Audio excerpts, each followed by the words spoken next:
Tiga programnya.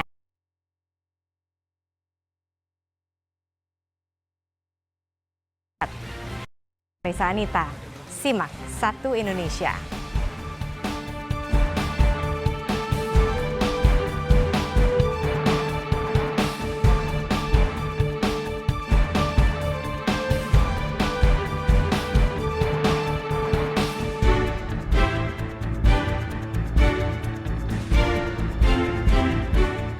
Satu Indonesia kali ini kembali menghadirkan Yusuf Kala namun dengan kapasitas yang berbeda, yakni sebagai calon wakil presiden Republik Indonesia di tahun 2014.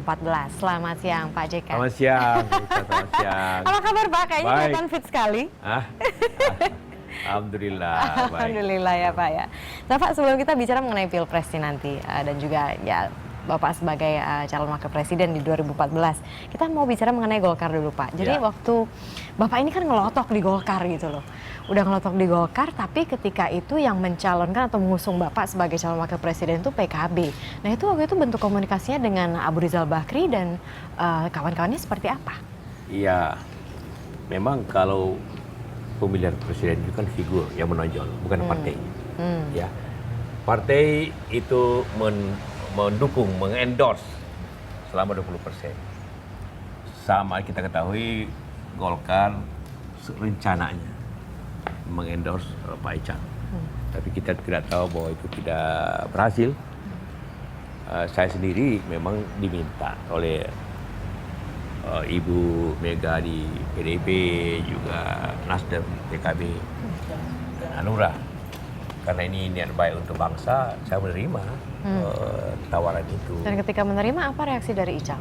Tidak ada, karena itu kan sejak awal mengatakan ya selama tidak mempergunakan atribut Golkar dan jaringan Golkar, tidak apa-apa. Saya tidak pakai baju kuning, contohnya. Itu sebenarnya partai tidak soal. Dulu juga begitu.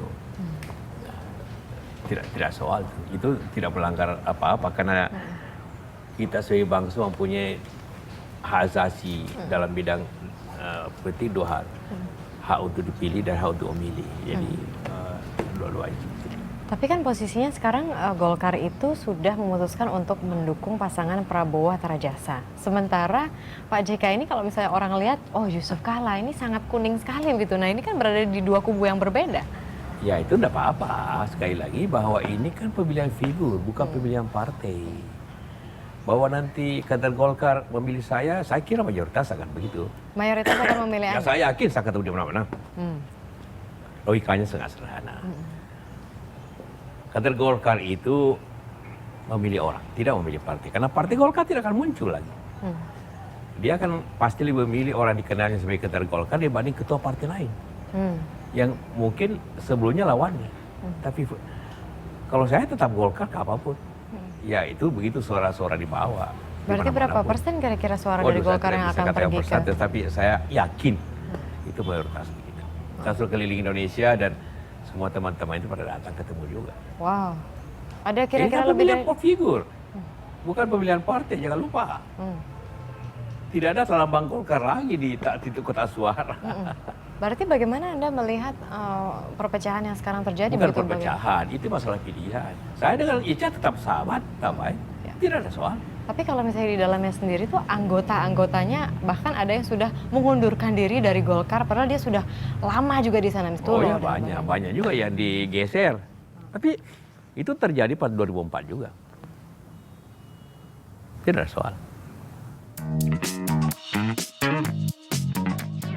Partai Golongan Karya atau Golkar menjadi wadah Muhammad Yusuf Kala dalam mengasah kemampuan berpolitiknya.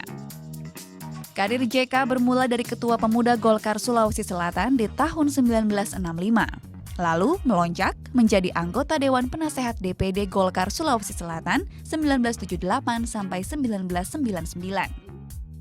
Selanjutnya hingga 2004 JK berada di jajaran anggota Dewan Penasehat DPP Golkar. Puncaknya saat ia menjabat Ketua Umum DPP Golkar periode 2004-2009.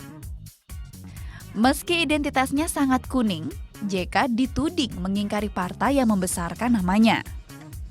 Bagaimana tidak? Pada pemilu 2004, JK maju sebagai calon wakil presiden mendampingi Susilo Bambang Yudhoyono dari Partai Demokrat.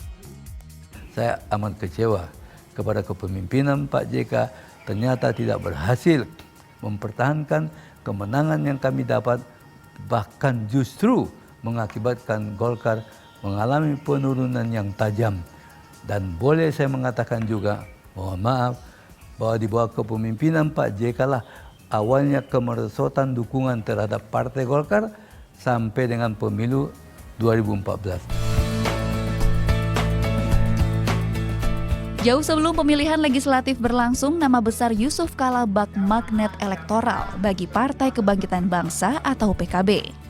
Dengan perolehan suara di atas 9%, fungsionaris partai tidak mempermasalahkan jika JK akhirnya hanya dicalonkan menjadi RI 2. Enggak lah, ini politik ya. Politik itu artinya kita harus melihat kemungkinan-kemungkinan yang yang realistis, yang kemungkinan siapa yang bisa menang dalam pertarungan itu. Nah, terbuktikan memang Pak Jokowi dengan hasil survei elektabilitas yang cukup tinggi dibanding dengan calon-calon presiden lain termasuk Pak JK. Selain JK, PKB menjagokan dua kandidat lain, yaitu pedangdut Rhoma Irama dan mantan Ketua Mahkamah Konstitusi Mahfud MD. Namun sikap para petinggi PKB dinilai mengecewakan lantaran tidak memperjuangkan kadernya sendiri. Dia mengusulkannya tidak jelas. Jadi dia mengatakan, wah PKB ini mengusulkan Mahfud MD, Rhoma Irama, Muhaimin, kemudian Yusuf Kala. Itu kan yang disebutkan. Tetapi tetapi selalu bilang bahwa kalau Yusuf Kala yang dipilih juga PKB setuju. Lah kalau bilang begitu kan berarti sebenarnya mengusulkan Yusuf Kala. Kini, baik Mahfud maupun Rhoma telah resmi menggeser dukungannya ke pasangan Prabowo Hatta Rajasa. Nah, bahwa ada Bang Haji Rhoma, Pak Mahfud, yaitu udah pilihan-pilihan masing-masing. Harapan kita jangan menyerang PKB. Karena bagaimanapun PKB sudah berusaha semaksimal mungkin mencalonkan Pak Rhoma maupun Pak Mahfud untuk menjadi capres maupun cawapres. JK juga berhasil menggugurkan nama yang santer disebut sebagai pesaing utamanya, yakni Ketua Komisi Pemberantasan Korupsi Abraham Samad. Meski demikian, Abraham tidak begitu ambil pusing. Pendapat saya bahwa sebagai manusia biasa, kita tidak akan mungkin mengatur takdir, menolak takdir. Pasca dinyatakan lulus tes kesehatan, pasangan Jokowi JK pun kian gencar mencari dukungan agar memenangkan ajang pemilihan presiden 9 Juli nanti.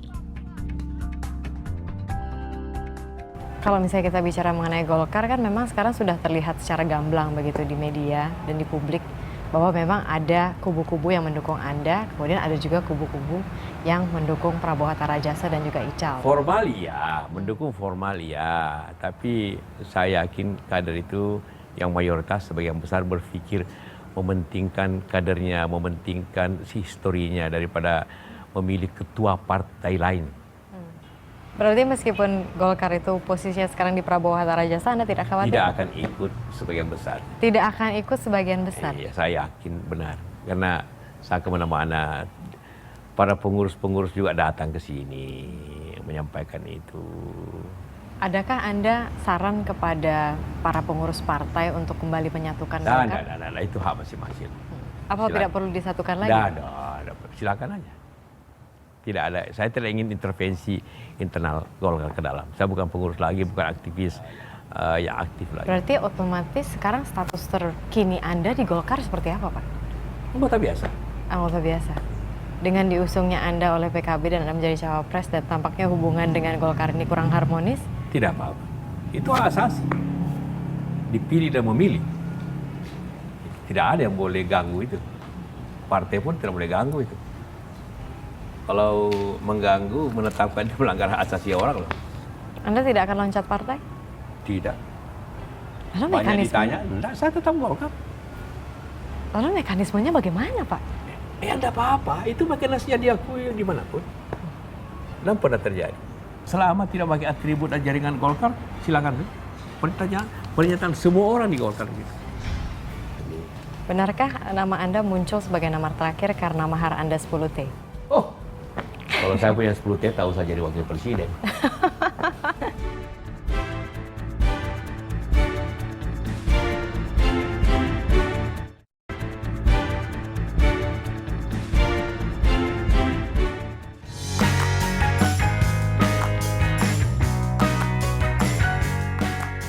lengser sebagai Wakil Presiden ke-10 Republik Indonesia, Yusuf Kala tetap syarat aktivitas dan energik. Ia tak rikuh menghabiskan waktu dengan cucu-cucunya. JK juga giat di Palang Merah Indonesia atau PMI hingga ia digadang sebagai Ketua Umum periode 2009-2014. Yusuf Kala memberikan perubahan cukup baik karena dengan adanya beliau menjadi Ketua PMI sekarang ini manajemen relawan lebih baik daripada yang dulu. Kewajiban PMI antara lain menangani bencana alam, seperti saat erupsi Gunung Merapi di Jawa Tengah dan tsunami di Mentawai. Selain itu, JK memastikan kebutuhan darah nasional tercukupi. Kepemimpinannya di PMI pun dinilai berpengaruh positif. Beliau adalah seorang tokoh yang tegas, ya, mempunyai kepemimpinan yang kuat, tapi beliau juga orang yang sangat sederhana, ya, dan orang yang sangat mengayomi. JK juga aktif di Dewan Masjid Indonesia. Ia bahkan dipercaya sebagai Ketua Umum organisasi tersebut untuk periode 2012-2017. Berbekal segudang pengalaman dan dukungan simpatisannya membuat JK mantap kembali melenggang di bursa pencalonan presiden dan wakil presiden tahun ini. Anda ini kan terpilih waktu itu diusung oleh PKB. Nama Anda itu samping-sampingnya ada Rhoma Irama dan juga Mahfud MD. Nah, ceritanya bisa nama Anda akhirnya tuing muncul itu gimana, Pak? Ya, bukan hanya PKB, P3, tokoh-tokoh masyarakat, juga dalam pembicaraan-pembicaraan terdahulu saya disampaikan oleh Pak Ibu Mega, itu PKB tentu memperkuat. Ya, tidak hanya dari PKB. Saya ingin jelaskan itu. Termasuk hubungan dekat Anda dengan Surya Paloh yang pertama kali. Nasdem apalagi. Nah, gitu. Hanura juga. Lalu apa kabar dengan Mahfud MD yang ternyata sakit hati? Wah, itu di luar saya punya, itu tanya aja sama beliau sendiri. Deklarasi cawapres gitu untuk PDI Perjuangan, Joko Widodo itu siapa? Ya. Akhirnya nama Anda keluar di Gedung Joang. Ya. Namun ada pihak-pihak yang mengatakan bahwa ini sebetulnya JK ini memang betul pilihan hati Jokowi atau bukan sih? Tanggapan Anda? Saya tidak paham itu, tapi yang bukan saya paham, itu sama sekali tidak. Tidak mungkin tanpa pilihan PDIP, Nasdem, PKB, Hanura, dan Jokowi. Tidak mungkin tidak. Karena pada saat itu sebelum nama Pak JK keluar itu, Pak, Jokowi mengatakan bahwa wapres saya akan lebih muda dari saya. Dia mengatakan, justru dia mengatakan bahwa tidak ada soal tua, muda, laki, perempuan, gitu. Ya itu jelas. Masa sih, Pak? Iya, boleh aja cari kutipannya. Selalu mengatakan tidak ada soal yang muda, yang tua, yang laki, yang perempuan, yang ini, suku apapun tidak peduli. Benarkah nama Anda muncul sebagai nama terakhir karena mahar Anda 10T? Oh, kalau saya punya 10T tahu saya jadi wakil presiden. Buat apa? Itu yang mengatakan Sabam Sirait loh, Pak. Anda boleh Politisi aja PDI beliau. Perjuangan loh. Boleh, siapa saja boleh mengatakan itu. Kalau dia bisa buktikan yang mana, silakan aja. Saya ingin katakan selalu saya punya uang 10T. Nggak usah buat apa nih, mati aja jalan terus. Tapi kan berbeda kan, kalau misalnya Bapak kan bukan masalah uang. Masalah Bapak kan masalah kenegaraan katanya. Itu kalau diminta, bukan dibeli. Saya tidak pernah hidup saya membeli jabatan, tidak pernah. Boleh tanya karir, pernah nggak saya melakukan sebagai kecil besar? Nggak pernah. Apalagi ini mau 10 triliun, di mana pula dapat? Itu 20 triliun itu satu kamar, punya duit itu di mana dia bawanya itu? Fitnah itu. Bicara mengenai cawapres, sebetulnya tugas cawapres itu apa? Tugas wapres suatu hari nanti. Kita kembali ke undang-undang dasar, kayak itu pegangan utama yang tidak boleh salah. Di situ katakan presiden dibantu oleh seorang wakil presiden. Itu aja yang terserah dalam undang dasar. Artinya tugas saya membantu presiden. Sejak dulu. Dan insya Allah akan datang. Karena itu yang punya nama presiden, bukan wakil presiden. Apa yang salah kalau saya bekerja dengan betul? Membantu Republik, apa yang salah? Saya sering katakan, oke, kalau mau bandingkan saja, mana suka 2004 dan 2000 sampai 2009 dibanding 2019 sampai 2014. Mana suka mana? Tak usah saya jawab. Tapi terbukti dari survei. Jadi Anda mengatakan bahwa Budiono tidak bekerja Saya tidak mengatakan itu. Saya mengatakan hasil akhir survei.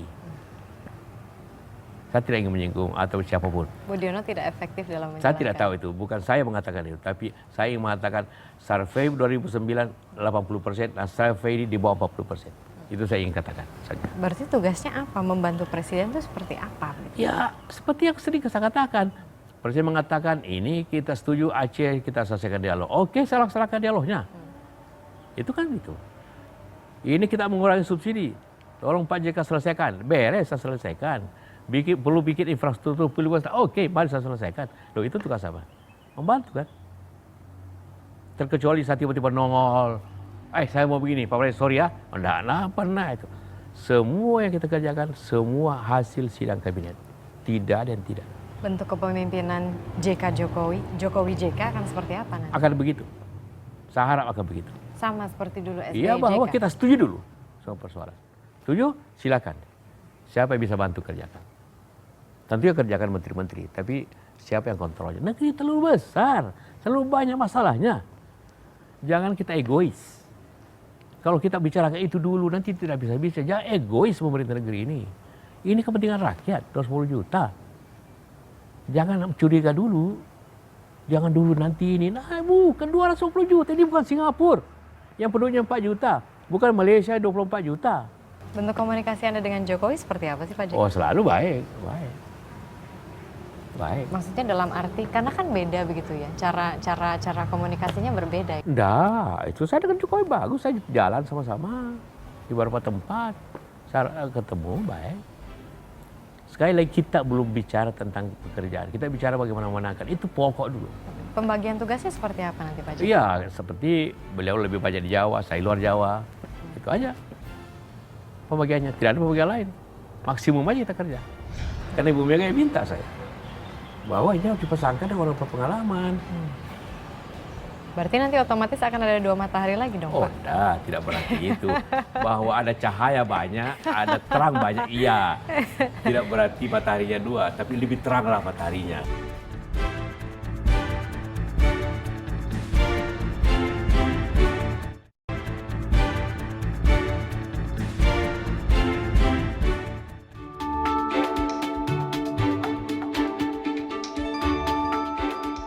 Setelah sempat menduduki kursi menteri di 2 kabinet, karir tertinggi Yusuf Kala atau JK yaitu saat menjabat Wakil Presiden Republik Indonesia periode 2004-2009.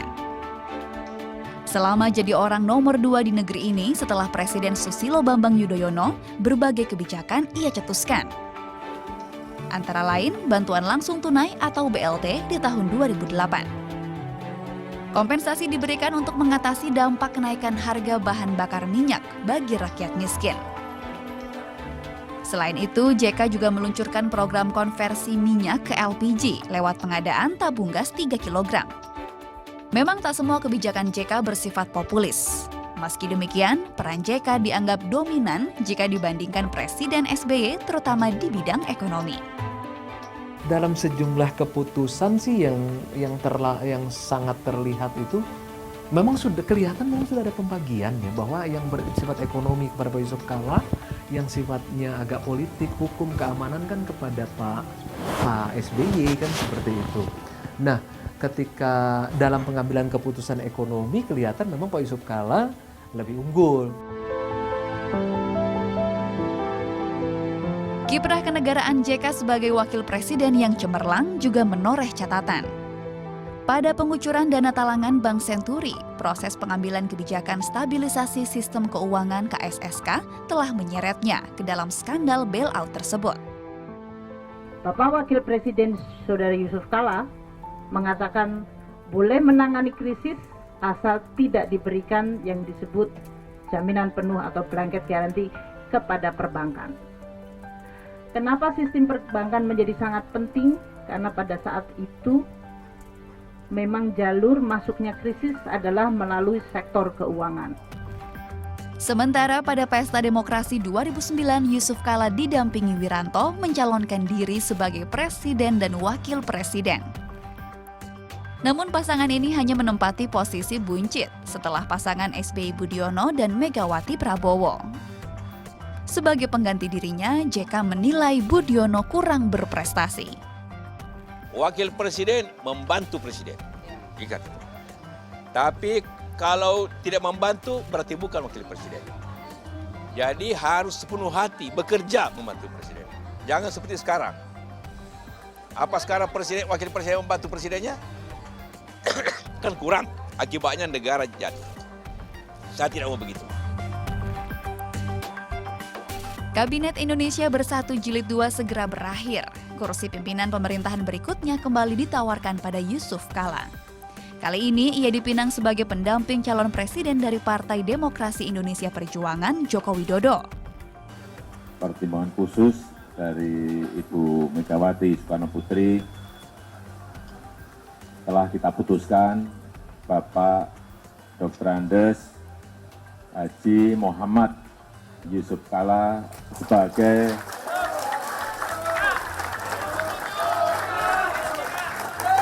cawapres yang akan mendampingi saya.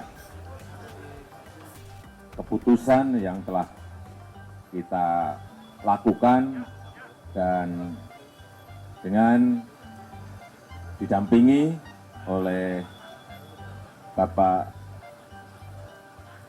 Haji Muhammad Yusuf Kala, saya meyakini bahwa semangat gerakan perubahan di Indonesia akan bisa kita lakukan. Saya meyakini insya Allah.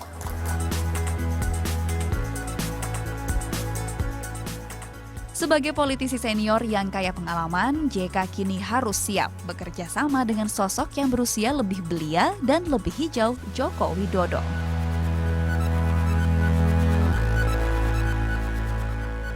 Kita bicara mengenai Pilpres, Pak.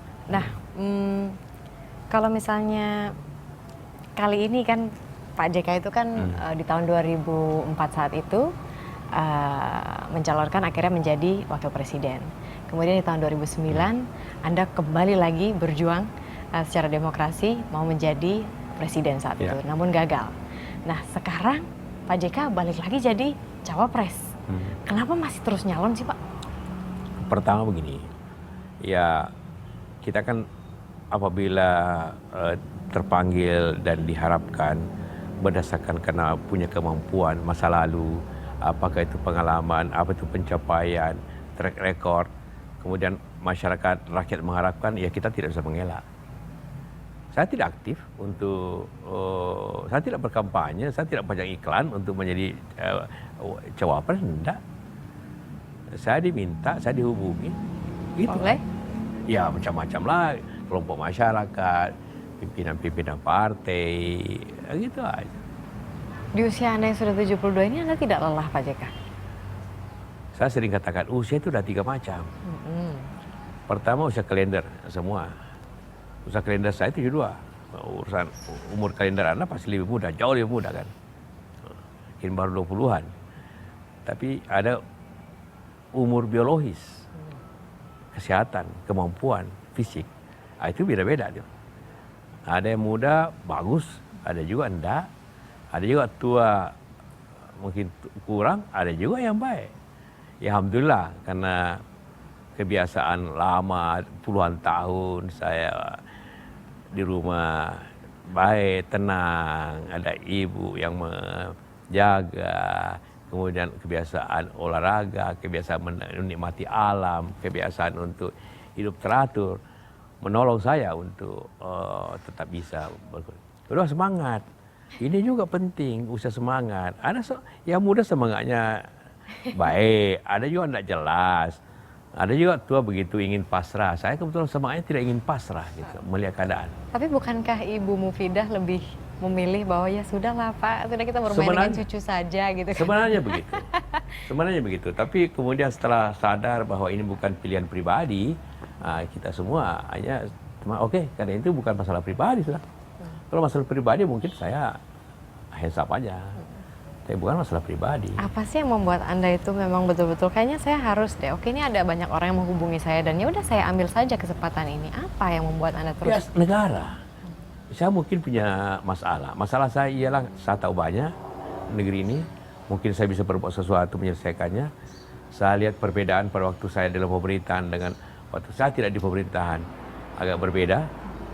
Mungkin banyak berbeda malah. Itu hasilnya, ya hasilnya aja. Waktu saya meninggalkan pemerintahan, pemerintah itu disukai 80%. Lihat semua survei. Pada saat sekarang di bawah 40%. Ya setengah-setengah. Nah, kan itu intinya. Pembangunan ekonomi menurun. Anggaran belanja menjadi tidak mampu menyerap aspirasi. Kebijakan semuanya mengalami kelambatan-kelambatan luar biasa. Nah, itulah barangkali yang mendorong saya. Kok begini? Nah, pada saat Anda memerintah saat itu kan pasti kan berbeda dengan kondisi yang sekarang nih Pak JK.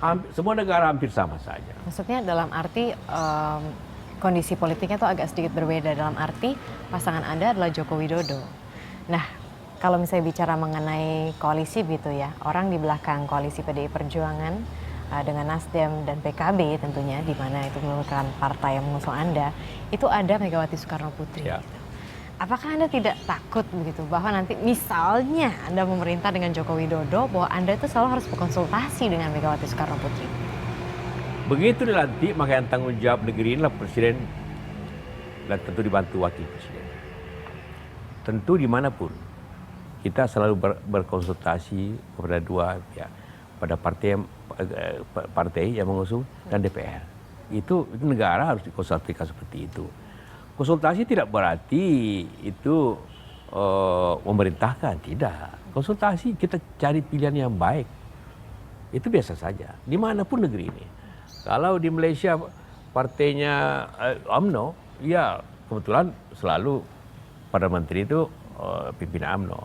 Tapi partai presidensial, kalau di Amerika Partai Demokrat, maka dia harus konsultasi juga dengan pimpinan Demokrat. Tidak berarti itu perintah-perintah, tidak berarti. Karena keputusan terakhir itu di tangan presiden. Keputusan terakhir di tangan presiden? Iya, karena itu yang ada cuma impres dan kepres. Tidak ada kep wapres, tidak ada kep lempia, tidak ada. Kalau bicara mengenai keputusan terakhir ada di tangan presiden, sejauh ini banyak sekali kritik yang masuk, terutama dari para pengamat politik yang mengatakan bahwa yang mau nyalon presiden itu siapa, Joko Widodo atau Ibu Mega. Nah, itu yang dikhawatirkan ketika Pak JK masuk ke dalam lingkaran itu. Ibu Mega seorang negarawan yang harus kita hormati. Kenapa? Apa sih tujuan orang bikin partai? Mencari kekuasaan kan? Dalam proses partai kita, bayangkan partai 0, juga ingin jadi presiden. Partai 1, PBB, Pak Yusril, deklarasi juga jadi presiden. Partai 5%, Kak Wiranto juga deklarasi. Sampai partai berikutnya, sampai partai 11%, Prabowo deklarasi. Sampai ke partai yang terbesar, hampir 20%.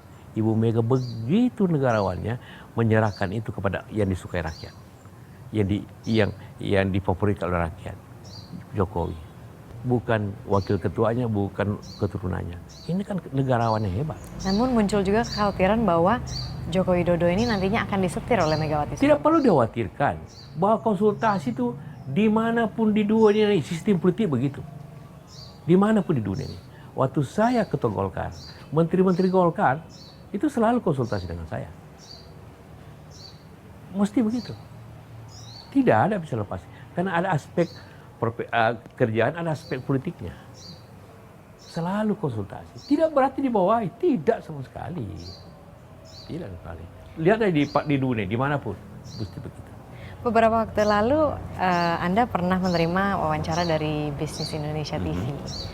Durasinya 3 menit yang menyatakan bahwa kalau misalnya kita rangkum semuanya, Anda mengatakan hancur kita kalau Jokowi jadi capres. Itu sebenarnya wawancara tahun 2012, kurang lebih lah ya, yang saya peroleh. Saya tidak ingat lagi. Dan itu panjang. Itu digunting-gunting aja sesuai kemauan. Nah, sebenarnya itu berawal daripada gimana ini pemimpin, kalau pemimpinnya itu kita lihat yang muda. Saya bilang boleh, tapi negeri ini 240 juta orang. Kalau jangan jadi uji coba, presiden itu bukan pengkaderan. Karena itu Boleh muda asal punya lengkap pengetahuan dan pengalaman. Jangan uji coba, jangan lihat umurnya saja, tapi dilihat kemampuannya, track recordnya. Saya katakan di situ kan bahwa sebenarnya Jokowi punya track record di Solo, Jakarta, dan saya bawa terus terangnya lah. Saya usulkan itu juga kan. Tapi untuk presiden jangan secepat itu, kan baru kira-kira 3 bulan wawancara itu, baru 3 bulan Jokowi jadi gubernur. Saya secara moral bertanggung jawab untuk mau bangun Jakarta, masa langsung 3 bulan langsung orang tapi ini sekarang sudah 2 tahun, hampir 2 tahun, sudah pantas, sudah kelihatan kepemimpinannya. Dan kedua, saya juga menjamin karena saya diminta untuk mendampingi, berarti saya ingin mendampingi dari sisi pengalaman, sehingga kita ada satu konsultasi, sehingga apa yang saya katakan tadi nanti hancur itu bisa dicegah dengan gabungan antara kerakyatan, kemauan, itikat baik dengan pengalaman. Jadi justru saya mau untuk mencegah itu terjadi. Berarti Anda masih tidak yakin sebetulnya apakah Jokowi ini bisa memimpin Indonesia? Jadi ingin saya katakan wawancara itu 2012, hampir 2 tahun lalu. Ya, atau 1,5 tahun lalu. Tapi kalau barusan Anda mengatakan bahwa makanya saya masuk untuk melengkapi tim. Iya. Betul. Itu juga bukan pandangan saya, pandangan semua orang. Pandangan Ibu Mega, karena Ibu Mega yang minta saya. Bahwa ini harus dipasangkan dengan orang berpengalaman. Berarti nanti otomatis akan ada 2 matahari lagi dong, Pak? Enggak, tidak berarti itu. Bahwa ada cahaya banyak, ada terang banyak, iya. Tidak berarti mataharinya 2, tapi lebih teranglah mataharinya. Lebih begitu nanti, lebih terang mataharinya. Karena ada 2 energi yang masuk ke matahari. Nanti kalau misalnya, oke, kita ingin memperbandingkan nih Pak, kan istilah 2 matahari itu muncul itu ketika masa pemerintahan Anda dengan Susilo Bambang Yudhoyono begitu. Nah kira-kira kalau misalnya kita boleh membandingkan antara JK yang dulu dengan JK yang sekarang yang berpasangan dengan Joko Widodo itu seperti apa? Adakah berubah? Tidak akan berubah. Dulu itu banyak hal yang mungkin tidak diketahui orang. Apa? Semua yang saya kerjakan itu dengan persetujuan presiden. Masa sih Pak? Apa yang tidak setuju? Cuma tunjukkan satu. Kok sepertinya pada saat itu kalau misalnya kita pantau bersama begitu, SBY merasa bahwa JK ini suka jalan sendiri. Nah, begini, sistem kita di pemerintahan, semua prinsip itu disetujui di kabinet. Follow up-nya saya yang selesaikan. Karena follow up-nya kadang-kadang ada yang susah, ada yang menegangkan. Maka saya muncul jelas di depan menjelaskannya. Kayak Aceh, proses Aceh. Itu mana bisa saya bergerak tanpa persetujuan presiden. Tertulis saya ajukan. Presiden setuju, kita rapat, setuju, jalankan Pak Yusuf. Karena prosesnya rumit dan lama, tentu saya harus menjelaskannya kemana-mana. Kayak BBM, naik. Itu kan rumit sekali, mesti ada yang menjelaskannya. Kebetulan saya mengetahui prosesnya, saya jelaskannya. Tidak berarti saya ambil alih. Semua itu, mana mungkin naik BBM kalau tidak ada tantangan presiden. Bahwa saya menjelaskannya. Saya bertahan. Saya orang mengatakan pasang badan. Itu tugas wakil. Tapi supaya Anda tembak dulu wakilnya baru kena presidennya. Jangan kena langsung kena presidennya. Itu prinsip saya. Pak tenang aja. Biar dia kena sama saya. Tapi pada saat Pilpres di tahun 2009, mengapa Anda akhirnya tidak diajak kembali oleh SBY? Nah, itulah saya katakan. Walaupun kita bekerja keras, sehebat apapun, tetap yang punya nama nomor 1 bukan nomor 2. Ingat waktu 2009. Walaupun Anda mengatakan tadi seperti itu, tetapi SBY dapat berapa persen? 60 kan? Saya cuma dapat 12. Tapi Anda tidak diajak kembali oleh SBY saat itu. Apa yang terjadi? Itu saya tidak tahu pandangan pribadi beliau. Terserah. Mungkin tidak mau merasa disaingi atau ada rencana lain, saya tidak tahu. Ada rencana lain? Saya tidak tahu. Tapi karena awalnya kita sudah sepakat, sudah peluk-pelukan untuk jalan lagi. Tiba-tiba 2 hari kemudian batal. Kalau saya ceritakan panjang lah. Apa yang terjadi saat itu? Apalagi setuju Yalah, akan berjalan. Pelukan malah JKS di Wisma Negara, jalan bersama-sama. Tapi kemudian pakai syarat-syarat, ya sudah. Syarat-syarat apa saat itu? Saya tahu saya ceritakan di sini. Oke, Pak. Bukan tempatnya. Oke. Sekarang sepertinya itu anarkis kok. Kadang-kadang karena perintah dari sana jangan membuat masalah. Ya akhirnya begini ya. Yang kita robah jangan tegas, please tegas. Akankah itu terjadi, Pak? Akan terjadi. Karena selama ini itu tidak terjadi, Pak. Itulah Pak, itu masalahnya sehingga timbul hukum rimba.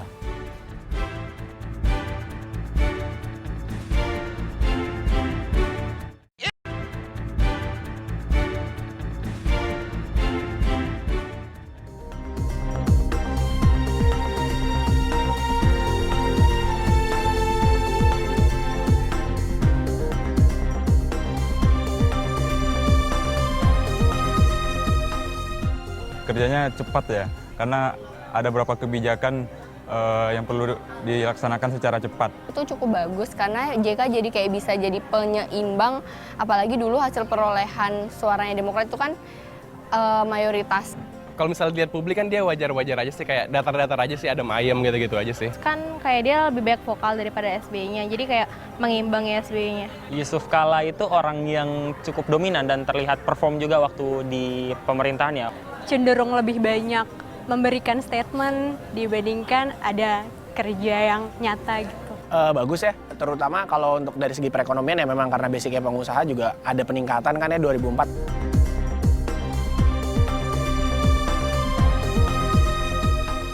Saya kira sangat serasi. Mengapa? Karena yang satu masih muda, yang satu sudah berpengalaman gitu. Kalau menurut aku sih kurang, soalnya sama-sama lembek. Menurut gue kayak peluang buat dia serasi itu ya kecil juga sih, soalnya kayak keduanya ya diem-diem aja. Ditakutin kayak si JK-nya malah bisa untuk mendominasi Jokowinya gitu. Kalau misalnya dia dipasangkan dengan Jokowi, dia kurang cocok, soalnya pola kerjanya Jokowi dengan JK tuh berbeda. Dua-duanya punya tipikal yang sama, latar belakang pengusaha, cuman ya paling rentang umur yang harus jadi benar-benar jadi PR ya. Jokowi bakal gampang disetir sama Yusuf Kala sih. Kayaknya juga bagus ya, sama-sama melengkapi. Ya semoga sih perekonomian jadi bagus aja sih. Saya rasa sebenarnya cukup serasi dikarenakan perbedaan umur, jadi bisa saling bertukar pikiran dan saling memenuhi karakter yang berbeda itu.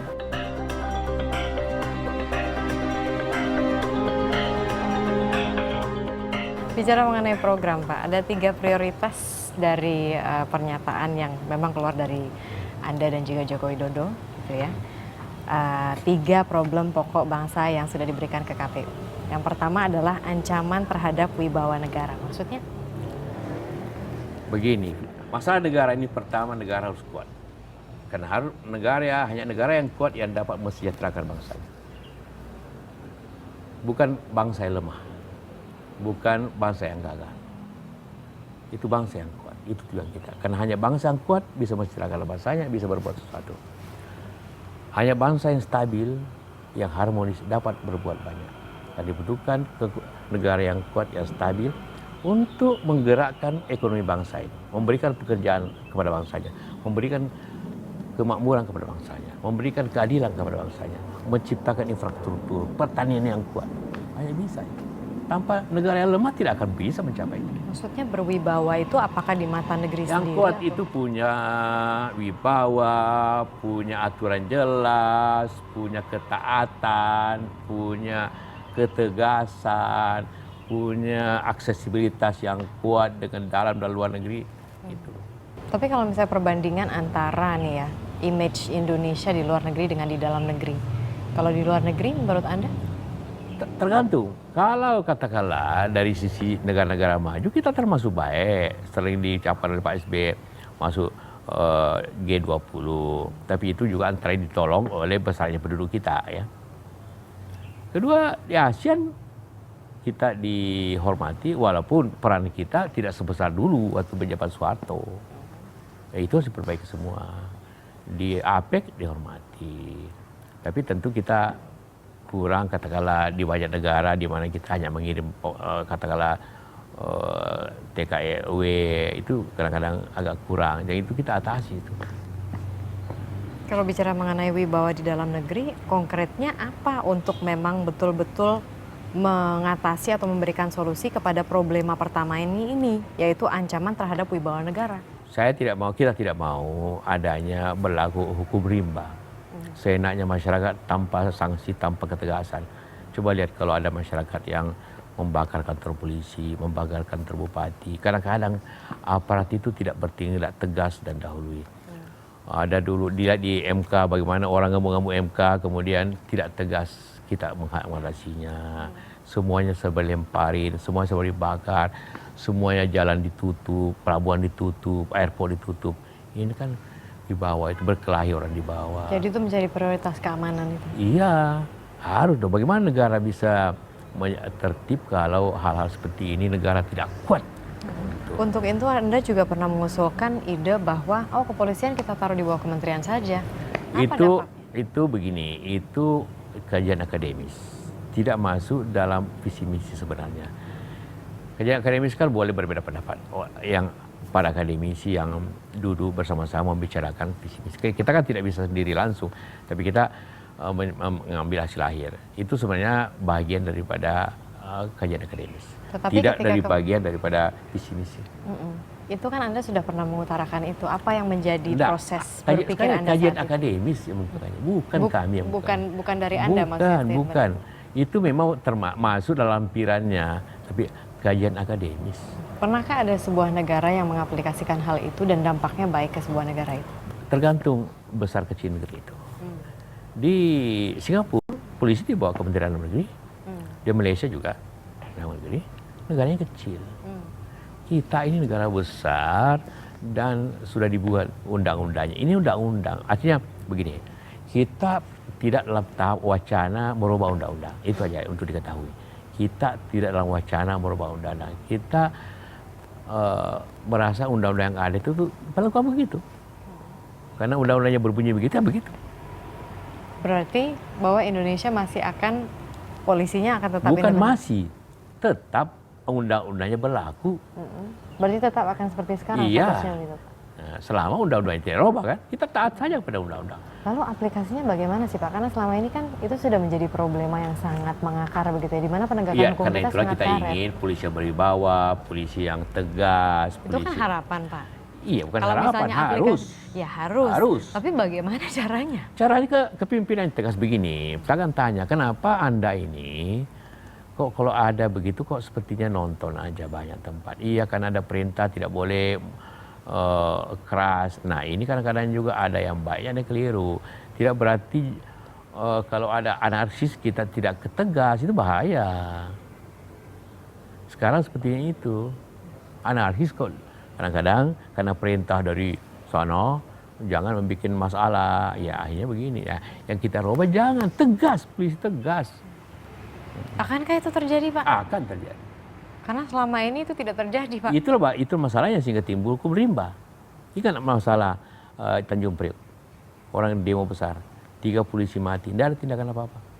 Masa negara sebesar ini terjadi begitu? Ingat waktu saya, ngamuk itu, ada demo di Monas, saya bilang tangkap aja siapa bikin ricu. Ditangkap, tidak ada soal. Tidak ada soal. Saya hadapi begitu, ini bukan ngomong baru. Saya hadapi semua konflik yang keras-keras, saya hadapi. Saya selesaikan. Jangankan itu, saling bunuh-membunuh pun saya datangi. Zaman dulu, di Ambon, di Poso, di Aceh kan. Kita bisa selesaikan. Baik dengan keras, juga dengan dialog. Problema atau problem pokok bangsa kedua Anda dan Joko Widodo adalah kelemahan sendi perekonomian bangsa. Ya, ini kan ekonomi kita menurun nih. Pengangguran agak naik sedikit. Gini rasio naik, artinya ketidakadilannya naik. Kita punya ekspor menurun.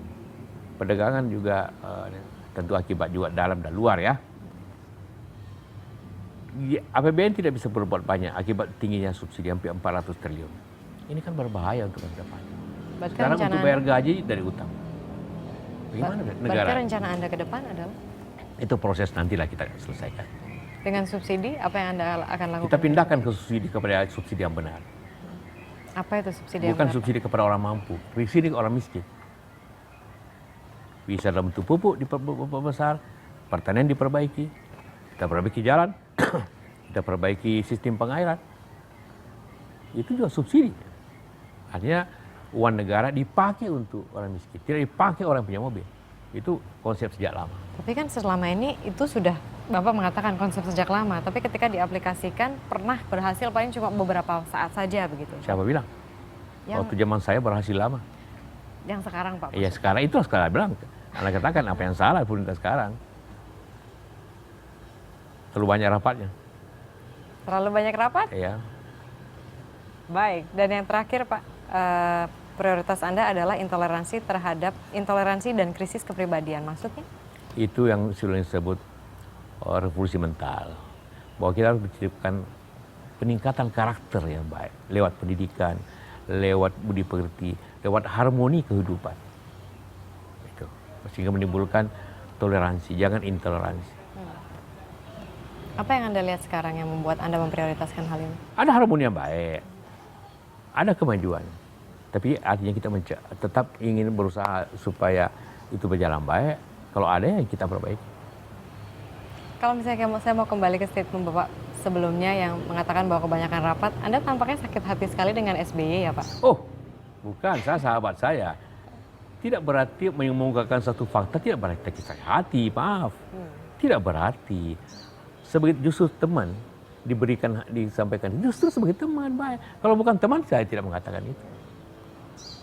Berarti kedepannya akankah ada kerjasama dengan ya, kerja lebih Demokrat? banyak dari rapat. Apakah akankah ada kerjasama dengan Demokrat? Yang sampai saat ini tampaknya masih kita galau. Belum bicarakan itu. Belum. Bukan kewenangan saya berbicara itu pada hari ini. Ya, belakang lah itu. Kapan kira-kira kita akan tahu Pak? Setelah pemerintahan berjalan kita lihat. Oke baik, terima kasih Pak Yusuf Kala. Terima kasih ya. Saat Indonesia akan kembali menghadirkan calon presiden dan wakil presiden di pemilu 2014. Saya Marisa Anita undur diri, sampai jumpa minggu depan.